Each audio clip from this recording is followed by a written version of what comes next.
Hay una sensación muy particular. No sé si te ha pasado. Cuando uno va conduciendo de noche por una carretera desconocida y de repente el coche entra en un banco de niebla extremadamente espesa.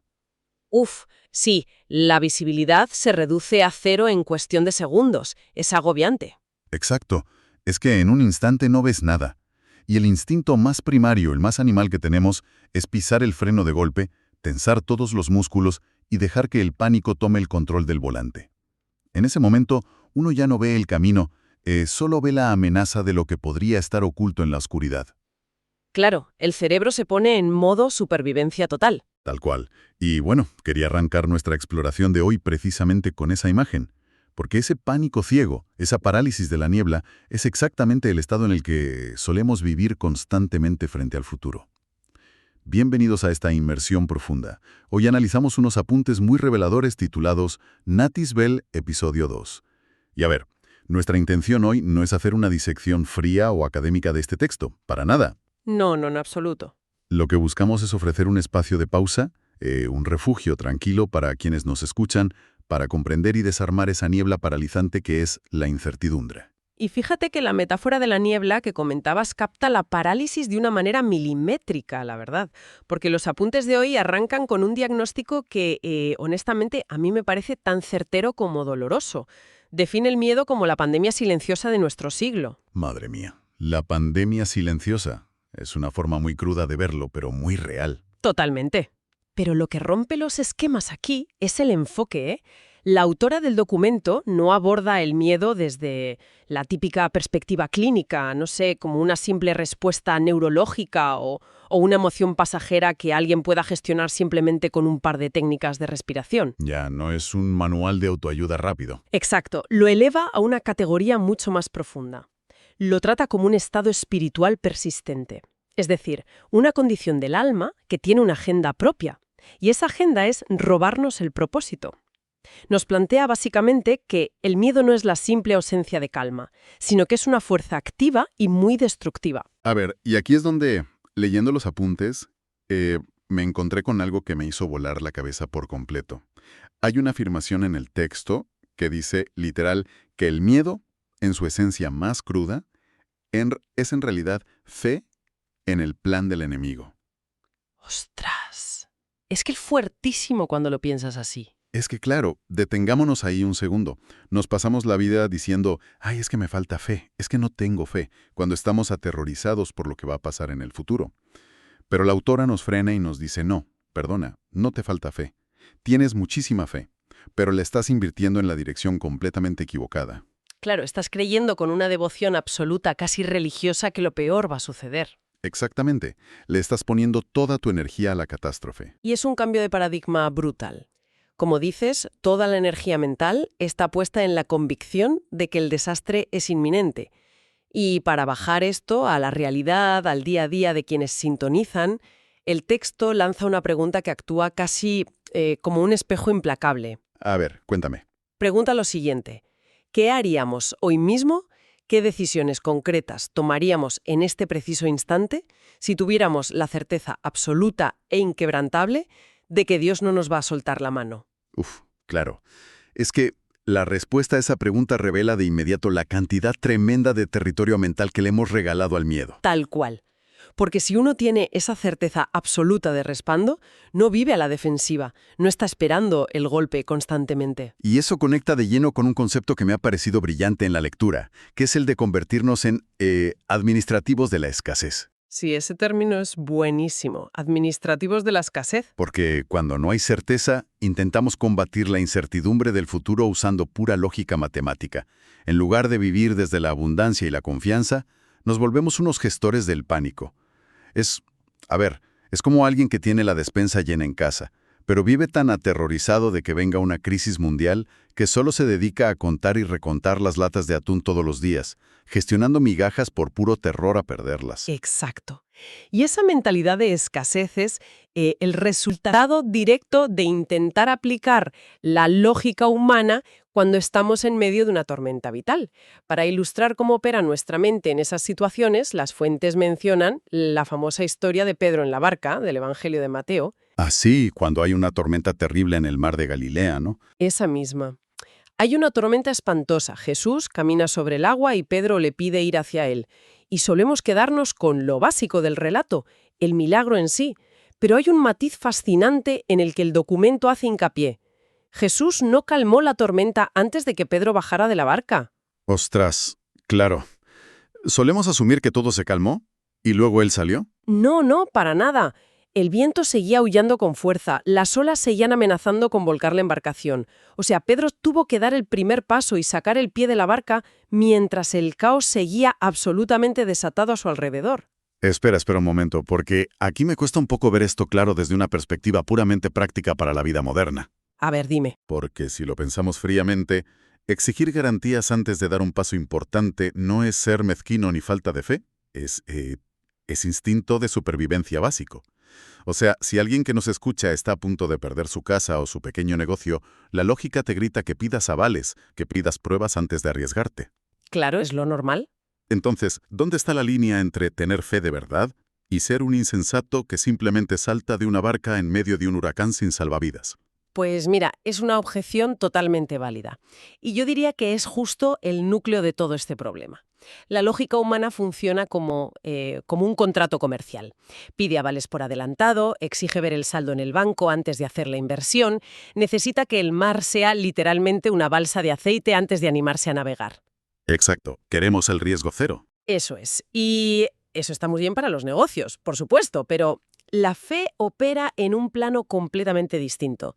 La fe exige dar el paso en aguas agitadas porque su ancla, su seguridad, no está en que la circunstancia sea perfecta, sino en la fuente que te sostiene. Ya. O sea, la gravedad del problema solo te arrastra si te enfocas en el problema. Tal cual. La gravedad de la situación solo te hunde si haces exactamente lo que hizo Pedro después, que fue quitar la vista del objetivo para mirar sus propios pies y el agua oscura que se arremolinaba bajo ellos.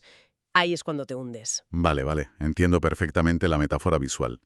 Si uno mira compulsivamente la cuenta bancaria durante una crisis financiera personal, o si te pasas la noche leyendo 50 foros de Internet buscando la peor estadística de una enfermedad que te acaban de diagnosticar, pues te hundes. La gravedad de esa ansiedad te traga por completo. Sí, te consume. Pero si el enfoque se mantiene firme en la promesa de que no se nos soltará la mano, uno flota, o al menos resiste. Ahora bien, esto en la teoría suena precioso, súper inspirador. Pero aquí viene el gran debate de los textos de hoy. ¿Qué pasa cuando esa misma lógica nos dice que la derrota no es solo posible, sino matemáticamente segura? Cuando el problema es sencillamente gigantesco. Claro, cuando las matemáticas no dan, y aquí es donde el texto nos mete de lleno en la historia de David y Goliat. Pero, y esto es crucial, despojándola por completo de esa pátina de cuento infantil de escuela dominical. Sí, por favor. Necesitamos quitarle el filtro de cuento de hadas porque nos hace perder la perspectiva real de lo que pasó ahí. Hablamos de un enfrentamiento a muerte en un valle, donde la lógica dictaba una masacre absoluta en cuestión de segundos. De un lado tenemos a Goliat, que representaba la cúspide de la tecnología militar de la época, un gigante protegido por armadura pesada y una fuerza letal demostrada. Un asesino profesional, básicamente. Exacto. Y del otro lado tenemos a David, un adolescente sin experiencia militar real, sin armadura porque le quedaba grande y armado solo con una honda de pastor. Es que si lo llevamos al mundo corporativo de hoy en día, para entenderlo mejor, es como enfrentar a una pequeña panadería de barrio que a duras penas llega a fin de mes contra un gigante multinacional que viene decidido a devorarla. Es una analogía perfecta. Porque, según cualquier analista de riesgos sensato, David estaba sentenciado desde antes de pisar el campo de batalla. Las batallas lógicas se ganan con presupuesto, con recursos, con experiencia y con armadura. Todo lo que él no tenía. Todo en contra. Sin embargo, el análisis profundo de esta fuente nos revela que David tenía un arma secreta. Y atención, no era su buena puntería con la honda, como a veces pensamos.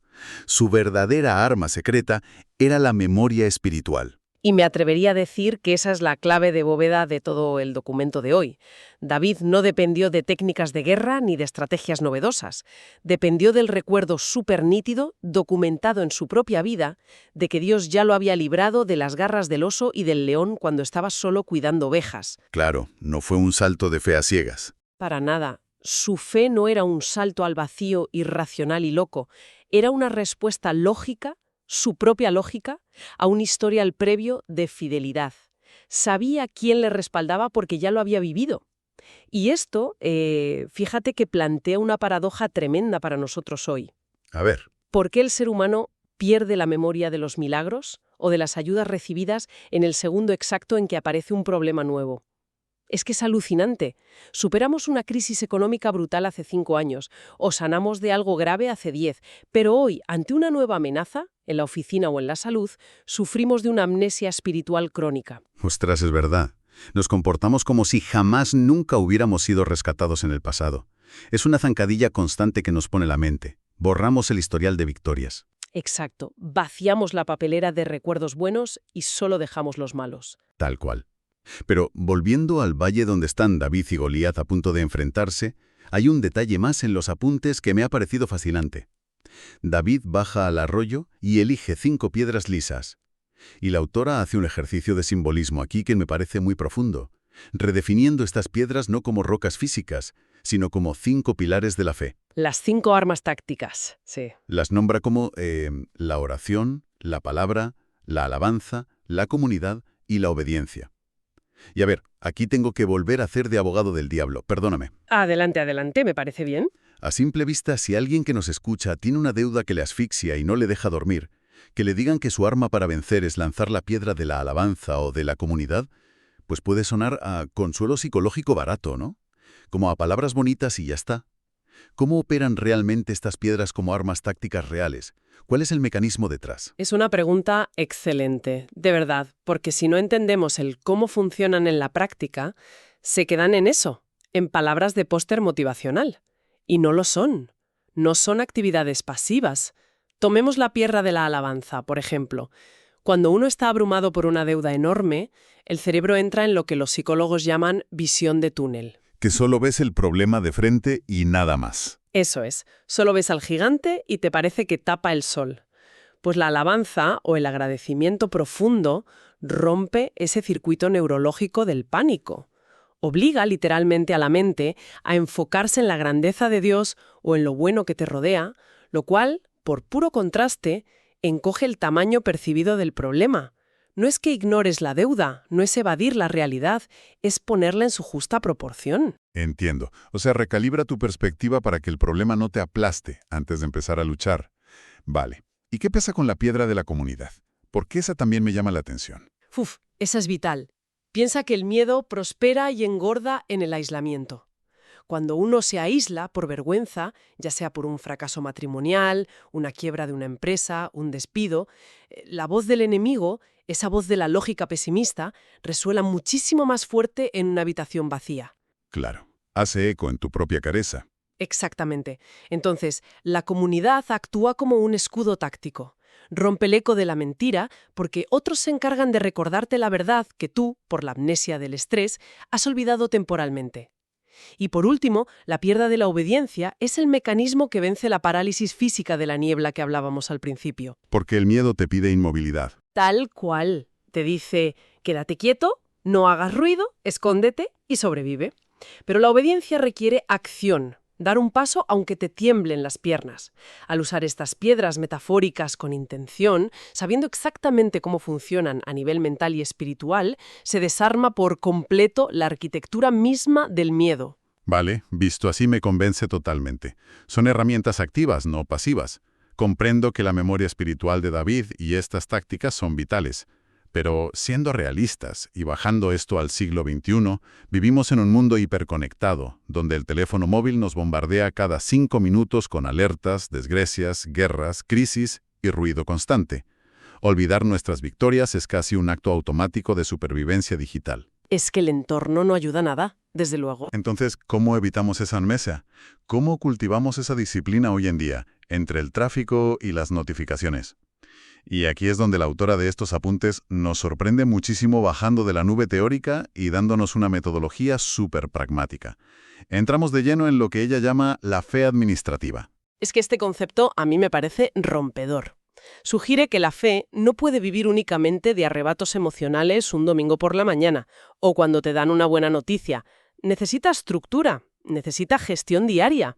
Y la herramienta estrella que propone para esto es la auditoría del pensamiento. Auditoría del pensamiento. Suena a hacer cuentas. Es que lo es. Es un ejercicio implacable de sinceridad contable con uno mismo. Consiste, básicamente, en detenerse un momento al día y revisar el balance de ingresos y gastos de la mente. Preguntarse, ¿qué voces exactamente estamos dejando entrar a nuestro cerebro a lo largo del día? Y aquí fíjate, hace una analogía en el texto que pica un poco porque es demasiado real. Madre mía, la de veces que uno se encuentra a las 2 de la mañana en la cama a oscuras, deslizando la pantalla del móvil, haciendo el famoso doom scrolling, leyendo sobre la próxima recesión, viendo tragedias, alimentando un run run de catástrofe que no te deja dormir. Todos hemos caído en eso alguna vez. ¿Todos? Y la autora dice con mucha razón que si pasamos 5 horas al día consumiendo ese terror mediático en redes sociales o en las noticias, y luego le dedicamos, no sé, solo 5 míseros minutos a la oración o a meditar, pues la balanza mental está irremediablemente rota. No hay por dónde cogerlo. Es como intentar nutrir tu cuerpo a base de comida rápida, bollería industrial y refrescos durante 30 días y luego pretender estar súper sano por comerte una manzana orgánica el domingo por la tarde. Es que matemáticamente no cuadra. Es que no cuadra, es imposible. Y claro, esa dieta mental tóxica lo que hace es agotar por completo lo que el texto define como nuestra segunda herramienta administrativa, que es el presupuesto de energía. Ah, sí, el presupuesto de energía. Esto me encantó. Porque parte de la base de que todos tenemos una cantidad finita de energía emocional y mental cada mañana cuando nos levantamos. No es infinita. La regla de oro aquí, según los apuntes, es no gastar jamás ese presupuesto preocupándose por el qué pasará dentro de 3 o 6 meses. Y para ilustrar esto de forma brillante rescata el concepto antiguo del maná en el desierto. Ese alimento que caía del cielo, ¿no? Para los israelitas. Exacto. Aquel alimento que se otorgaba estrictamente día por día y que, de hecho, se pudría si intentaban almacenarlo de un día para otro, llevado por el miedo a no tener mañana. La reflexión central aquí es de un consuelo inmenso, la verdad. Nos dice que la gracia, la fuerza y la sabiduría que vas a necesitar para afrontar los problemas de mañana te serán dadas mañana, no hoy. Te alivio tan profundo produce escuchar eso, de verdad. Es como si de repente te quitaran una mochila llena de piedras pesadas de la espalda. Hoy, en este preciso momento, solo tenemos presupuesto energético asignado para lidiar con el hoy. Preocuparse por cómo voy a pagar la hipoteca del mes que viene, utilizando la energía que me han dado hoy, es un despilfarro brutal que nos deja completamente agotados para resolver los problemas reales que tenemos esta misma tarde. Totalmente. Te autosaboteas al 100%. Ahora bien, para mantener esa balanza de pensamientos equilibrada y tener pruebas sólidas contra esa ansiedad anticipatoria, la autora nos propone la herramienta definitiva, la joya de la corona. Lo llama el archivo de testimonios o el seguro de fe. Sí, y este es el ancla práctica para combatir de frente la amnesia espiritual de la que hablábamos con David. Es la recomendación literal, muy física, de llevar un registro. Puede ser un cuaderno físico en la mesita de noche o unas notas organizadas en el móvil, donde se anote con todo detalle cada vez que se superó un obstáculo que parecía insalvable o cada provisión inesperada que llegó en el último minuto. O sea, crear tu propio historial clínico, pero de cosas buenas. Exacto. Es el equivalente moderno y urbano a recordar al oso y al león que venció David. Cuando el gigante de la incertidumbre asoma la cabeza por la puerta, uno no se pone a combatir con ideas abstractas o frases vacías. Uno abre su cuaderno, lee su propio historial de victorias pasadas y sofoca el pánico con jurisprudencia espiritual documentada. Tienes pruebas. Claro, tienes tus propios datos empíricos contra el miedo. Nadie te lo ha contado, lo has vivido tú. Y hablando de enfrentar la escasez absoluta con fe, hay un relato más en los apuntes que aterriza todo esto de forma magistral, que es la historia de la viuda de Sarepta. Uf, menuda historia esa. Es tremenda. Porque es el escenario más lúgubre imaginable para cualquiera. Hay una sequía brutal en el país, hay un hambre generalizada, y esta pobre mujer solo tiene un puñado miserable de harina y un poquito de aceite en una vasija. Lo justo, nos dice la historia, para cocinar una última comida para ella y su hijo, y sentarse a esperar la muerte. No hay más. Y en medio de ese drama absoluto, llega el profeta Elías y le pide que con eso tan poquito que tiene, le haga un pan a él primero. Otra vez, vemos a la lógica humana colisionando a 200 kilómetros por hora contra la fe. Es que fíjate bien en el conflicto interno de esa mujer en ese instante. Debe ser desgarrador. El instinto lógico de supervivencia, como madre además, le gritaba al oído, guárdalo, escóndelo rápido. Sé una administradora de la escasez, porque si sueltas este puñado de harina, tú y tu hijo os morís hoy mismo. Claro, es lo que haría cualquiera. Harina no se secaron jamás, ni un solo día, durante toda la sequía. Y lo precioso, lo realmente valioso de analizar esto hoy, es cómo esto se traduce directamente a nuestro mundo y a la gente que sintoniza con nosotros. Porque, a ver, la escasez de hoy normalmente no es de harina o de aceite. A veces el recurso escaso que tenemos es nuestro tiempo libre, o nuestra energía, o simplemente nuestra alegría. Quizás alguien que nos escucha está atravesando un duelo terrible, y la lógica le pide con mucha razón aislarse en el sofá debajo de una manta y apagar el móvil. Pero en lugar de encerrarse en sí mismo, decide hacer una llamada y dar una palabra de aliento a otra persona que también está sufriendo. El texto de Natisbel asegura que al compartir esa pequeña escasez, se activa automáticamente lo que llama la economía del cielo. Es un concepto precioso. Es un llamado sumamente inspirador a no atrincherarse en el propio dolor por miedo a vaciarnos del todo. Te confirma que ser luz para otros, incluso cuando uno mismo está atravesando un túnel oscurísimo, es justamente el mecanismo paradójico que garantiza que tu propia fuente de fuerza no se seque. Nuestra provisión, ya sea emocional o material, a menudo se desata en el acto mismo de dar, cuando creemos que estamos completamente vacíos. Es maravilloso, de verdad. Y yo creo que toda esta exploración de hoy nos ha ido equipando paso a paso. Ahora entendemos mejor que la lógica humana siempre va a exigir certezas que la vida simplemente no da, y por eso nos paraliza con tanta facilidad. Pero si aplicamos la auditoría del pensamiento, cuidando seriamente nuestra dieta mental y mantenemos nuestro archivo de testimonios actualizado, pues creo que es el momento de la verdad para quienes nos escuchan. Sí, es el momento de pasar a la acción. Es el momento de enfrentarnos a la niebla de la que hablábamos al principio. Porque estos apuntes, y esto me encanta, no se quedan en filosofía pura para reflexionar tomando un té, nos lanzan un desafío táctico ineludible para esta misma semana. Un desafío muy directo. Propone que identifiquemos hoy mismo, sin aplazarlo a mañana, a ese gigante específico que nos está robando la paz esta semana. Y el truco táctico que nos da para esto es no dejar el miedo flotando por ahí en la abstracción como una nube difusa de ansiedad. Claro, porque a una nube no le puedes apuntar con la onda. Exacto. Hay que bautizarlo. Hay que ponerle un nombre muy claro y con apellidos. Por ejemplo, miedo a no encontrar trabajo en los próximos 3 meses o falta de perdón hacia mi padre o ansiedad paralizante por los resultados médicos del viernes. Al ponerle nombre, lo sacas de la penumbra, le arrancas la máscara de la incertidumbre generalizada y lo conviertes en un objetivo muy concreto que ahora sí puede ser derribado. Exacto. Es que ponerle nombre a las cosas es, psicológicamente, arrancarles buena parte de su poder sobre nosotros. Y una vez que lo tenemos nombrado frente a nosotros y le vemos la cara a ese gigante, el texto sugiere confrontarlo con una declaración de victoria brutal, haciendo eco literal de las palabras que David le gritó a Goliat. La frase es: «Vienes a mí con espada y jabalina, pero yo voy contra ti en el nombre del Señor de los ejércitos». Es un posicionamiento radical de la mente. Es decirle a la ansiedad: a ver, tú vienes con tus estadísticas económicas en contra y tu lógica destructiva, pero mi respaldo, mi ancla, no depende de las matemáticas de este mundo. ¡Qué fuerza tiene eso! Y además, para que esa declaración no se quede simplemente en un grito vacío para darnos ánimos, el texto cierra recordando una promesa inquebrantable para quien da ese valiente paso de obediencia. Un recordatorio fundamental de que en esta batalla uno no camina solo en el valle. Existe el compromiso firme, escrito, de que el león de la tribu de Judá ruge a favor de quienes mantienen su enfoque en medio de la tormenta, defendiendo su territorio. Es, la verdad, una garantía que debería traer una paz profunda y muy duradera a nuestra mente saturada. Desde luego, es un cierre perfecto para los apuntes, la verdad, lleno de consuelo y de solidez. Pero bueno, antes de despedirnos por hoy, y dejándoles ya en el silencio que seguirá nuestra charla, quiero dejar sobre la mesa un último pensamiento.